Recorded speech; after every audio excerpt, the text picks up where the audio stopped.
Olá, sejam todos bem-vindos mais uma vez a esse nosso pequeno instante de estudo, aqui no grupo de estudos do Evangelho. Estamos estudando o Livro dos Espíritos, o livro 2, Mundo Espírita ou dos Espíritos, capítulo 2, Encarnação dos Espíritos. E o tema de hoje é a continuação da quarta-feira passada, que tem por título A Alma. E o Livro dos Espíritos, na pergunta número 137, diz assim: um espírito pode encarnar ao mesmo tempo, em dois corpos diferentes? E a resposta: não. O espírito é indivisível e não pode animar simultaneamente dois seres distintos. E tem uma menção no Livro dos Espíritos a respeito do Livro dos Médiuns. E eu fui buscar essa menção do Livro dos Médiuns, está no capítulo 7, da bicorporeidade e da transfiguração. E diz assim, lá no item 116 do Livro dos Médiuns: outra senhora, residente na província, estando gravemente enferma, viu certa noite, por volta das 10 horas, um senhor idoso que residia na mesma cidade e com quem ela se encontrava às vezes na sociedade, mas sem que existissem relações estreitas entre eles. Viu-o de perto de sua cama, sentado numa poltrona, e a tomar de vez em quando uma pitada de rapé. Tinha áreas de vigilá-la.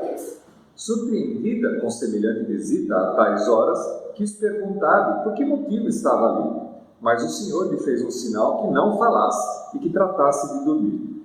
De todas as vezes que tentou dirigir-lhe a palavra, o mesmo gesto a impediu de fazer.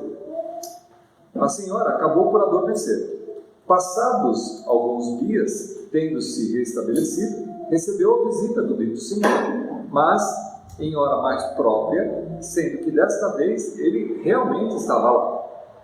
Trazia a mesma roupa, a mesma caixa de rapé e os mesmos modos.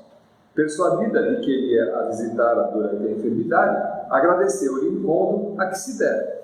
O homem, muito espantado, declarou que havia longo tempo que não havia. A senhora, conhecedora que era dos fenômenos espíritas, compreendeu do que se tratava, mas, não querendo entrar em explicações, limitou-se a se dizer que provavelmente havia tido um sonho.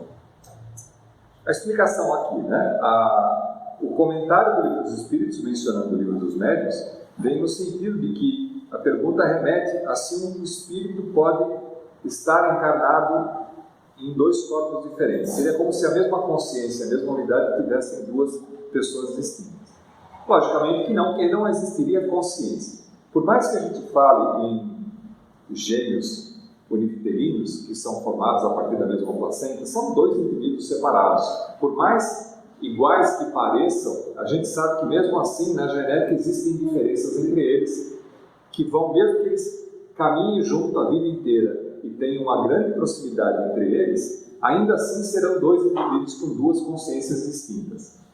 A menção aqui é de que aquele senhor estava na casa dele, não estava lá presente, e se mostrou presente para aquela senhora que estava internada no hospital. Isso é um fenômeno que acontece, mas não é um fenômeno de bicorporeidade, ou dois corpos do mesmo espírito. É um fenômeno simplesmente de estar presente em dois lugares, quer dizer, ele deixou o corpo físico e se manifestou em corpo perispiritual para aquela senhora, para que ela pudesse ver. A gente já viu em alguns capítulos atrás, quando a gente fala, por exemplo, da história que a gente já comentou aqui também, de Santo Antônio, que tirou o pai da forca, né? Vai ficar com pressa, você vai tirar o pai da forca, né? E que Santo Antônio, estando numa cidade, se manifesta em outra cidade onde o pai estava sendo julgado, correndo o risco de ser enforcado, e ele foi lá prestar testemunho. Nessa situação é um fenômeno diferente, que é um fenômeno de materialização. Estando presente num lugar, ele se materializa em outro, sendo que a consciência é a mesma. Ele não poderia estar o mesmo espírito nos dois lugares ao mesmo tempo. Então, momentaneamente, o corpo físico dele fica aqui e ele se desloca até lá para fazer o seu manifesto lá junto ao pai e depois retorna para o lugar de origem, né? A gente viu casos parecidos também, estudados aqui um pouco atrás, de Eurípides Barçanufo também, que durante as aulas, ele dava aula no seu colégio, e durante as aulas ele entrava num estado de transe sonambúrico, como se estivesse pegando no sono, E nesse momento que ele se afastava aqui, como se estivesse cochilando, ele se deslocava espiritualmente, se manifestava fisicamente em um outro lugar, numa casa onde tinha algum doente que precisava de tratamento, e ele ia lá para prestar socorro, prestar tratamento, de maneira que a pessoa via como ele chegava na casa e se manifestava na casa. Existia um processo de materialização, mas a consciência dele não estava aqui na sala, a consciência dele estava junto dele lá naquele ponto. Então não existe a possibilidade de um mesmo espírito estar presente em dois corpos diferentes, né? Porque a consciência, a unidade, ela anima aquele corpo físico e faz com que tudo funcione em última instância, né? A pergunta 138 diz assim: o que se deve pensar da opinião dos que consideram a alma o princípio da vida material? E a resposta é uma questão de palavras, com que nada temos. Começai por vos entender mutuamente. Quer dizer, não está claro, está confuso isso. E a gente vai ver que isso se repete em alguns momentos, né? Na pergunta 139 está assim: alguns espíritos, e antes deles, alguns filósofos, definiram a alma como sendo uma centelha anímica emanada do grande todo. Por que essa contradição? E a resposta: não há contradição nenhuma. Tudo depende da acepção das palavras, porque não tendes uma palavra para cada coisa. Então, a questão aqui, isso é bastante comum, e a gente vê isso repetido durante a história em vários momentos. Quando a gente faz o trabalho mediúnico, é muito comum do médium que recebe uma mensagem, ou que pinta, faz alguma pictografia, e faz algum desenho, inspirado numa imagem que ele viu na espiritualidade, de ele se queixar dizendo que ele não consegue exprimir as cores que ele viu lá, porque não existem aquelas cores na matéria da mesma maneira como que ele viu na espiritualidade. De maneira que a gente tem dificuldade de retratar certos sentimentos, certas emoções, nas palavras que a gente tem. Isso também acontecia quando a gente pega, por exemplo, as palavras do próprio Cristo, na época em que ele esteve por aqui, ficaram reduzidas ou limitadas pelo vocabulário das línguas que existiam na época. Eram línguas muito pobres, com poucas palavras, poucos vocabulários, para poder exprimir certas questões. Então, a mesma palavra poderia significar várias coisas diferentes, né? Na medida em que a sociedade vai evoluindo e nós temos uma evolução natural das ciências e do conhecimento, o nosso linguajar também vai ficando cada vez mais elaborado, com mais palavras para poder significar coisas diferentes. É como a gente viu aqui também há pouco tempo atrás, quando a gente fala das cores, né? A gente não tem palavras para exprimir as nuances de cores. Então, quando você vai lá na Leroy Merlin para escolher a tinta que você vai pintar a tua sala, tem lá 50 mil tons de amarelo.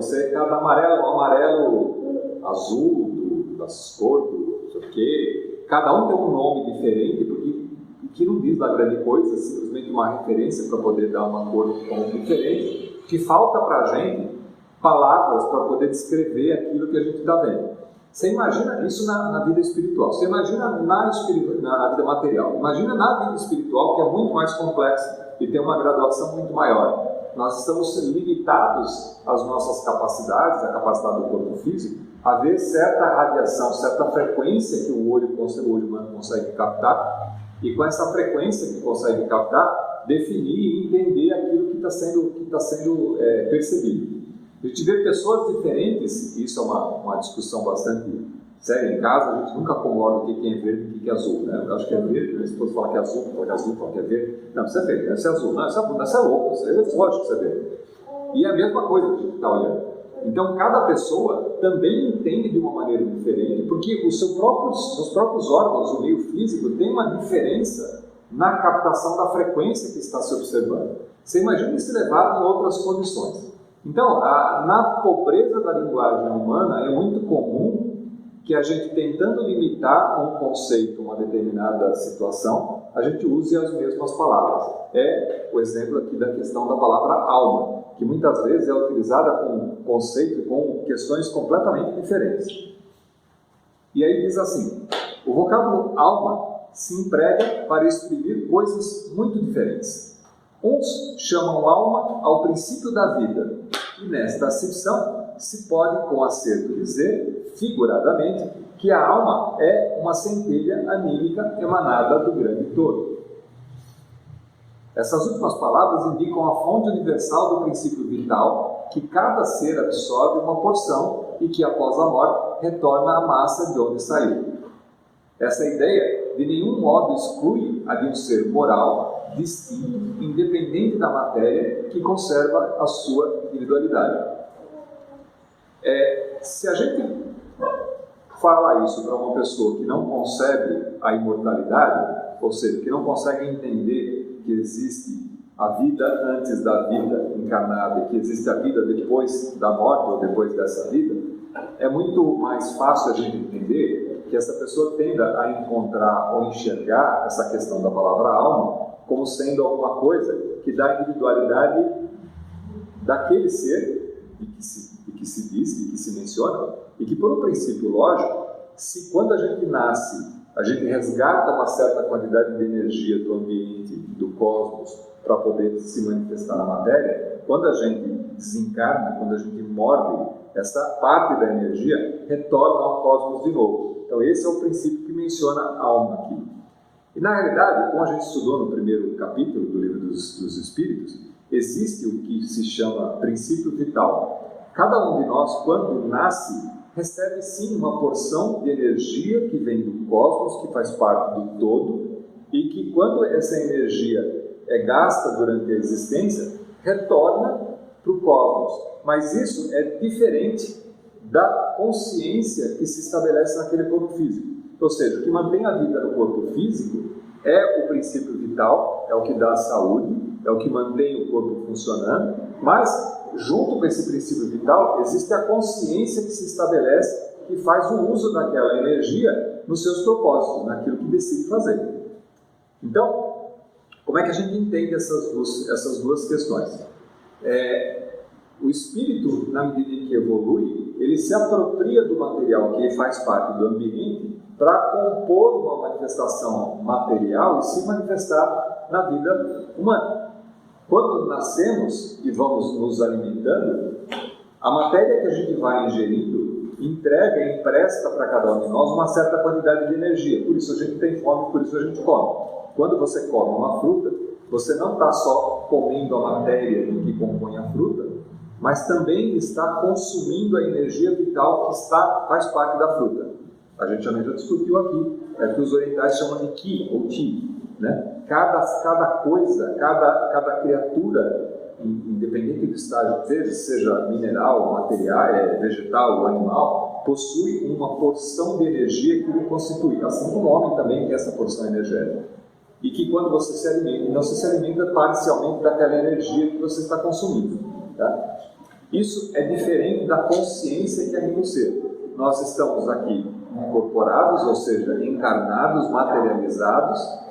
O que tem o pensamento, o que toma as decisões, o que decide ir para a direita ou para a esquerda, ficar ou sair, falar uma coisa ou falar outra, é a nossa consciência plena, mas ela se utiliza de uma quantidade de energia e de um meio material para se manifestar na matéria. Porque para que vocês possam estar me ouvindo, eu tenho que de alguma maneira fazer algum esforço para fazer com que nas cordas vocais vibrem, emitam uma certa frequência que consiga chegar no ouvido de vocês, e essa frequência chegando no ouvido faz com que esse sinal interpretado seja entendido com uma certa ideia que é aquela que eu estou tentando passar. Quando a gente fala da espiritualidade, não existe necessidade dessa transferência, dessa transmissão através da vibração. Existe o pensamento. O pensamento que é a fonte da ideia, ou seja, que é a consciência da ideia, é emitido de uma fonte a outra, e a gente entende isso como telepatia, né? É o processo telepático do qual o outro, mesmo sem dizer nada, consegue entender aquilo que você está pensando. É muito comum quando a gente tem um relacionamento muito próximo com outra pessoa. Quer seja a mãe com os filhos ou o pai com os filhos, só aquela olhada já de estudo e a criança já sabe que, opa, pegou, o bicho pegou, vai pegar. Né?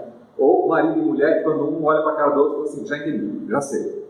Então, quando você estabelece uma proximidade com outra pessoa, essa proximidade cai num nível de vibração que existe uma transferência do pensamento sem que seja necessário vibrar o ar para que a outra pessoa possa captar através dos ouvidos, né? Só que, lógico, para isso é preciso atenção, é preciso estar presente nessa questão, é preciso um desenvolvimento, tem um treino para isso também, a gente vai treinando com o tempo. O que se diz é que a humanidade, com o passar do tempo, alcançará essa capacidade. Quando a gente fala das comunicações mediúnicas, mesmo quando a gente fala do processo de audição, ou do médium que ouve as entidades falarem, ele não ouve através de um processo de vibração, através do ouvido, porque se fosse isso, todo mundo que estaria na mesma sala ouviria também a mesma coisa. Ouve através de um processo de transmissão de pensamento, e esse pensamento é escutado, vamos dizer assim, pelo médium e entendido por ele, e transmitido por ele quando é o caso. Tá? Então é essa diferença entre essas duas questões. E o Livro dos Espíritos continua assim. A esse ser, igualmente, se dá o nome de alma, e nessa acepção é que se pode dizer que a alma é um espírito encarnado. Dando da alma definições diversas, os espíritos falaram de acordo com o modo com que se aplicou a palavra e com as ideias terrenas de que ainda estavam mais ou menos imbuídos. Isso resulta da deficiência da linguagem humana, que não dispõe de uma palavra para cada ideia, de onde uma imensidade de equívocos e discussões. Eis porque os espíritos superiores nos dizem que primeiro nos entendamos acerca das palavras. Ou seja, você está querendo dizer o que especificamente? Né? Quando você diz isso, quando você está querendo dizer alma, o que você está querendo dizer? Pergunta número 140 do Livro dos Espíritos.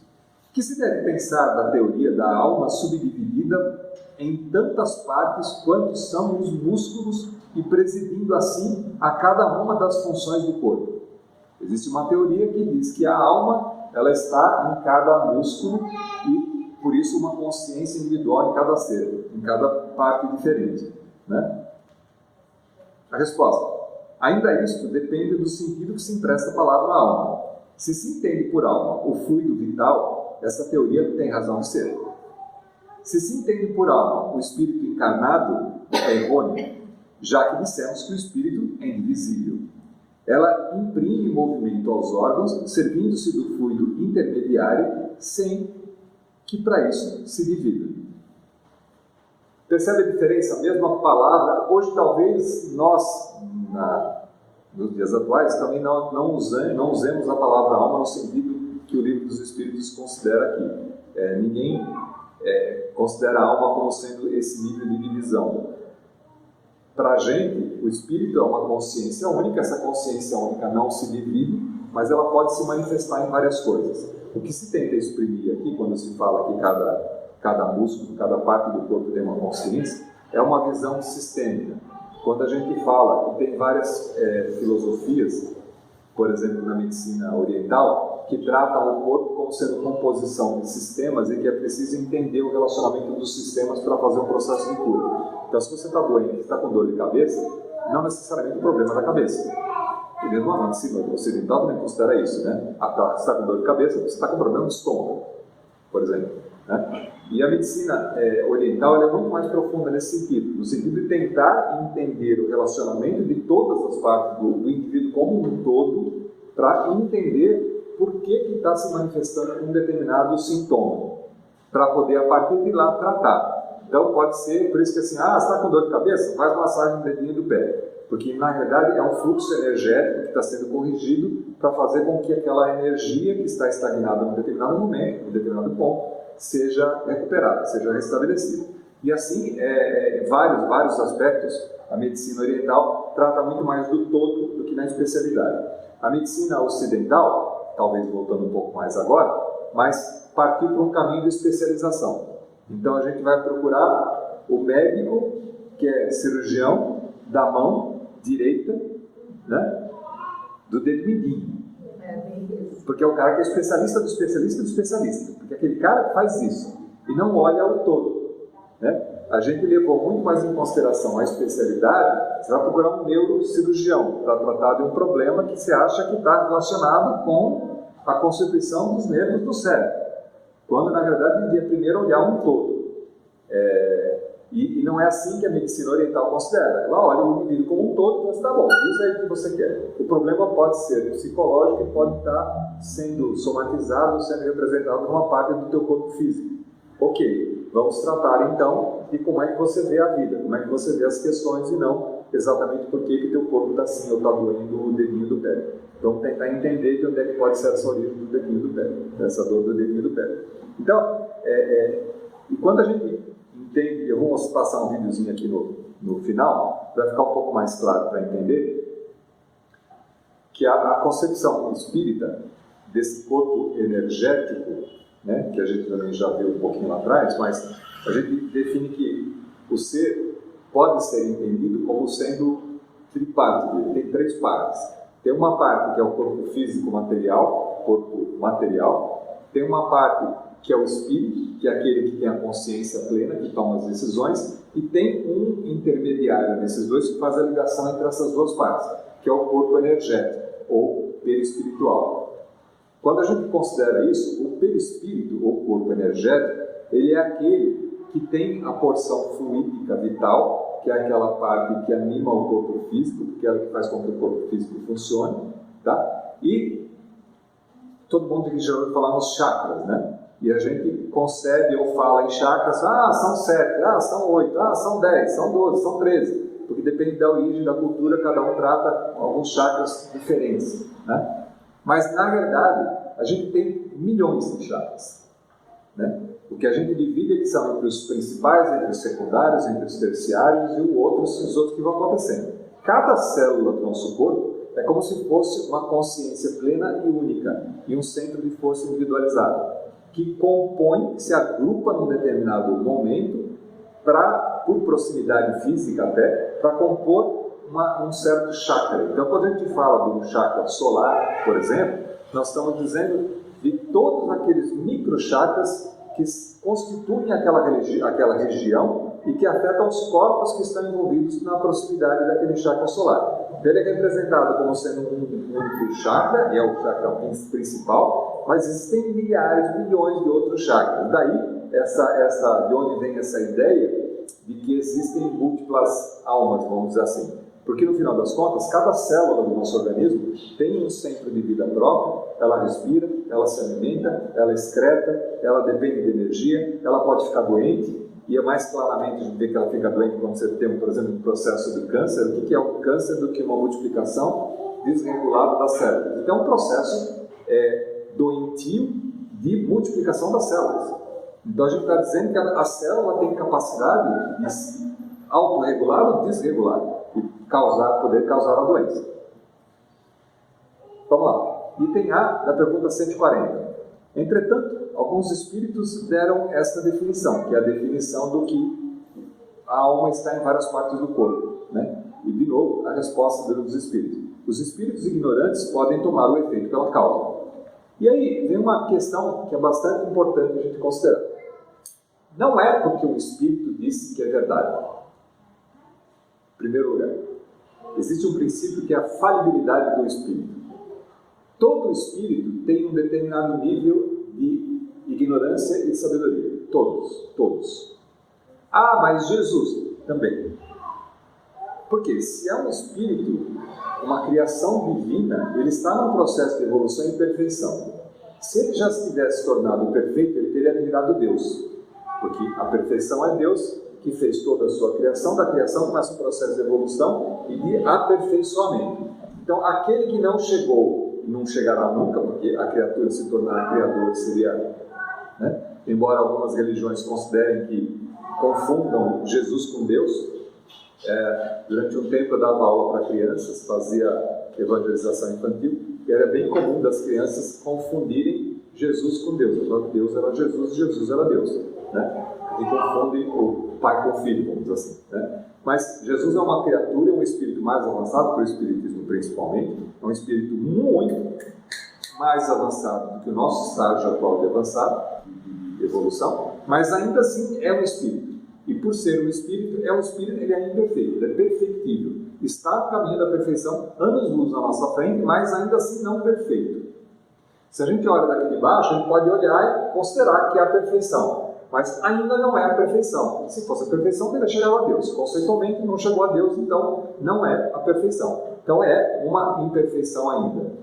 Então, qualquer comunicação, seja de encarnado ou desencarnado, deve ser levada em consideração pela quantidade de informação, de sabedoria que cada ser tem. Quando você passa a considerar essa questão, você fica mais fácil de entender, por exemplo, as confusões que a gente faz, né? De você pegar um grande artista e se chocar com uma opinião que ele tem a respeito de um outro assunto, né? O assunto político. Assim, peraí, mas ele é bom em artes, ele é bom na arte que ele pratica. Ele não tem que necessariamente ser grande conhecedor de todos os assuntos, de economia, por exemplo. Né? Então é querer confundir as coisas e achar porque alguém chegou a um determinado nível é conhecedor de tudo. Não é porque um espírito é mentor de uma casa que ele também atingiu a perfeição, que ele está ali, ó, pau a pau com Jesus ali. Não está. Ele está no processo de evolução ainda e também tem o seu nível de imperfeição, o seu nível ainda de inconsciência, de conhecimento. Então é preciso que quando a gente considera isso, você faz menos pressão nas outras pessoas, porque você para de exigir a perfeição das outras pessoas, da mesma maneira que você para de exigir a perfeição de si mesmo.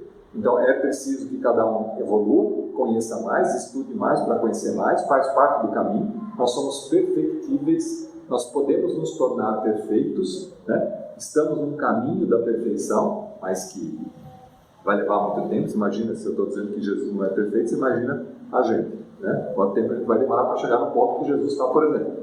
Eu tenho um pequeno ponto de comparação. Imagina o seguinte: na formação da Terra, quando a Terra foi criada, foi dada para Jesus administrar o processo da Terra e de todas as almas que encarnaram e que encarnariam aqui. Se ele já nesse momento já tinha esse nível de evolução para receber essa tamanha dessa incumbência e que até hoje é responsável pelo planeta, você imagina nós, né, que estamos aqui ainda patinando na lama, tentando resolver nossos pequenos problemas. Mas, de qualquer maneira, guardadas as proporções, o princípio tem que ser válido. Então, não considerem qualquer mensagem mediúnica recebida como sendo verdadeira, mas cheque a fonte, ou cheque se aquela informação que lhe é passada, ela é uma informação boa, ou seja, se ela te remete ao bem, à fraternidade, ao perdão, que são virtudes e atributos mais elevados, mais divinos, mais próximos da divindade, ou se ela te leva a um sentido de raiva, de rancor, de querer mal ao outro, de vingança, porque todos esses vestígios trazem um pouco do sinal do grau de elevação que aquela entidade tem. Né? Pergunta número 141. Há alguma coisa de verdadeiro na opinião dos que pretendem que a alma é o exterior ao corpo e o circunvolve, ou seja, que a alma está envolvendo o corpo? E a resposta: a alma não se acha encerrada no corpo, como um pássaro numa gaiola.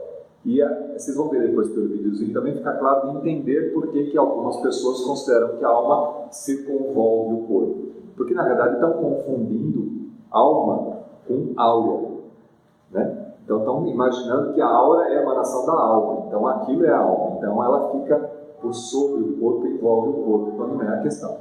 Então, o livro dos Espíritos continua. Irradia e se manifesta exteriormente como uma luz atravessa um globo de vidro, ou como um som que em torno de um centro de sonoridade. Quando você coloca um alto-falante para vibrar, o som rodeia o alto-falante e não está no alto-falante, né? Não está na fonte original. Nesse sentido, se pode dizer que ela é exterior, sem que com isso constitua o envoltório do corpo. A alma tem dois invólucros, um sutil e leve, é o primeiro, ao qual chamamos de perispírito, que a gente já viu aqui com mais detalhes, e o outro grosseiro material pesado, que é o corpo físico. A alma é o centro de todos os envoltórios, como o germe e núcleo, já o temos dito. E aí, eu vou passar para vocês um videozinho que retrata essa questão.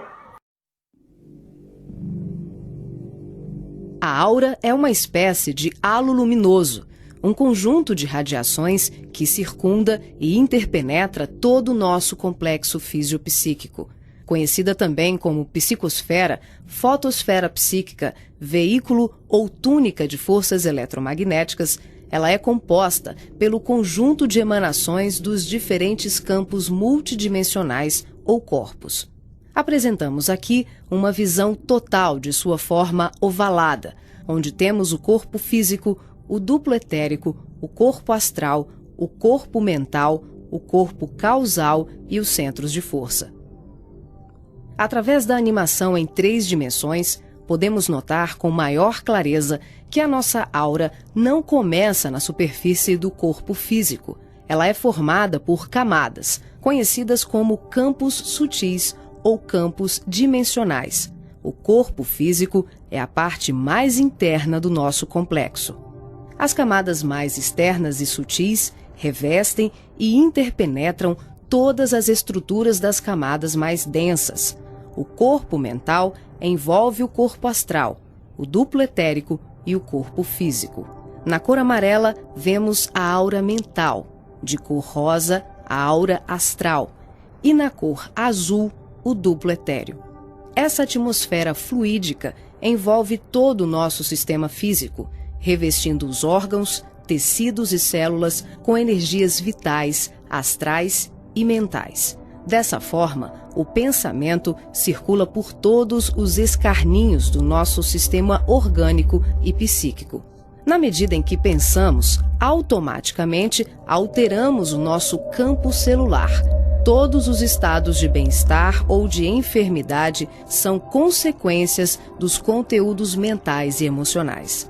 Sua multiplicidade de cores, suas formas e alterações, quando analisadas e estudadas, podem indicar os estados de saúde e emocional do ser humano. Então, o que a gente vê nesse vídeo é a representação dos vários corpos, né? No tempo específico do Livro dos Espíritos, a questão do espiritismo estava começando a ser descoberta. O relacionamento com a espiritualidade estava sendo mapeado ainda. Allan Kardec estava conversando com a espiritualidade, tentando entender. E a gente sabe que depois disso muito trabalho foi feito, muito estudo foi realizado. O próprio Livro dos Espíritos diz que não acabaria ali o trabalho, porque o trabalho precisava demandava estudo ainda. Não é uma verdade fechada, mesmo quando você considera o Pentateuco, os 5 livros escritos por Allan Kardec, eles não definem, constituem tudo, está tudo ali escrito e nada mais seria acrescentado dali. Da mesma maneira que quando Jesus passou, recomendou que mais tarde haveria o Consolador prometido, viria no sentido de esclarecer aquilo que não era possível esclarecer na época. Do mesmo jeito que Moisés, quando veio a primeira vez, precisou de um Jesus numa sequência, dar um entendimento diferente para aquelas verdades que Moisés trazia. Não que nenhum deles não tenha sido o representante direto da mensagem divina, mas que a nossa capacidade de interpretação, de conhecimento, está limitada ainda. Então, estamos ainda limitados. Então, esse é o nível de entendimento que nós conseguimos ter. Então, já se consegue essa separação, um detalhamento maior nos corpos do que simplesmente corpo físico, perispírito e espírito. A gente já consegue entender alguns corpos diferentes, como esse vídeo, por exemplo, tenta explicar a questão do corpo mental, né, e o perispírito. É a diferença entre eles. Então, isso ajuda, porque eu trouxe esse vídeo hoje para a gente entender um pouquinho que a confusão que se fazia, ou que se faz quando se fala da palavra alma, está muito no sentido dessas diferenças, dessas nuances que existem e que precisam de uma conceituação um pouco mais definida, um pouco mais técnica, vamos dizer assim, para poder dizer quando você está mencionando uma coisa ou quando você está mencionando outra. O funcionamento dessa integração do espírito com matéria, ele é igual para a humanidade inteira, para todo mundo que está encarnado no planeta. Cada cultura, cada filosofia tem a sua maneira de explicar e de detalhar essas questões, e nomes para dar, do mesmo jeito que nós chamamos Deus com vários nomes diferentes e nós estamos falando da mesma figura, né? Então não é que cada um de nós invente um Deus diferente ou invente uma concepção de espiritualidade diferente, mas cada um de nós, em filosofias diferentes, aplicamos certos conceitos que fazem sentido para a nossa época, para o nosso tempo, para poder entender esses princípios. Então é um princípio que evolui com o tempo. E isso dá essas pequenas vamos dizer assim, contradições ou falta de coerência em relação às mensagens que são passadas. Em especial nesse capítulo, quando você olha o capítulo de uma maneira um pouco mais apartada, e como também nos outros anteriores, o trabalho de Allan Kardec com a espiritualidade era estabelecer questões que tentassem traduzir ou tentassem esclarecer certos pontos que eram confusos e que as pessoas perguntavam, queriam mais detalhes sobre aquilo. E o que a espiritualidade traz sempre, de uma maneira bastante consistente e repetida, é que a nossa linguagem humana ainda é muito pequena para poder detalhar ou para poder passar todos os conhecimentos. O que dá claramente para a gente que não é possível ainda no nosso atual nível de conhecimento ou de razão entender o funcionamento de todo o universo. Por isso que a gente precisa evoluir, por isso que a ciência precisa avançar, por isso que os cientistas precisam mandar sondas para fora para tentar entender como funciona o universo, como funcionam os planetas, como funcionam as galáxias. E é através de lá que nós vamos nos tornando cada vez mais perfectíveis, cada vez mais sábios. Essa acho que é a grande mensagem desse capítulo, desse aspecto, e que traz para a gente essa questão. A verdade não está toda escrita, né? A gente precisa ainda, na medida em que a nossa concepção, a nossa capacidade de entendimento, ela é pequena ainda, precisa ser evoluída, né? E nem esperar também que a própria espiritualidade, os espíritos com os quais a gente se relaciona através das comunicações, sejam perfeitos, porque eles também não adquiriram a perfeição ainda. Eles estão, muitas vezes, num grau mais evoluído do que nós, então pelas comunicações a gente consegue perceber essa evolução, mas ainda assim eles também têm, e é muito comum também quando eles conversam, na maneira que eles se comunicam, que eles também se dizem ignorantes em certos aspectos, e porque quando têm humildade suficiente. Alguns deles, que são um pouco mais orgulhosos, assim como orgulhosos somos nós, alguns encarnados, às vezes se manifestam como sendo possuidores de toda a informação, de todo o conhecimento. Na verdade é mentira. Então todo aquele que se manifesta com orgulho, a gente já pode imaginar que o orgulho não é uma característica, não é uma virtude divina, e que por se manifestar com orgulho, preste mais atenção no que ele está dizendo. Não significa que isso tudo seja errado, mas significa, grande parte, que não tem toda essa evolução que muitas vezes diz que tem. É um dos princípios básicos do Espiritismo. Não acreditar em todos os espíritos, em todas as comunicações, porque eles também são imperfeitos, assim como nós somos. Apesar de poderem ser, eventualmente, mais esclarecidos e poder nos ajudar bastante em tudo aquilo que a gente precisa e necessita, até no próprio conhecimento. É isso, ficamos por aqui e a gente volta, então, na próxima semana com mais uma parte, mais um capítulo do livro dos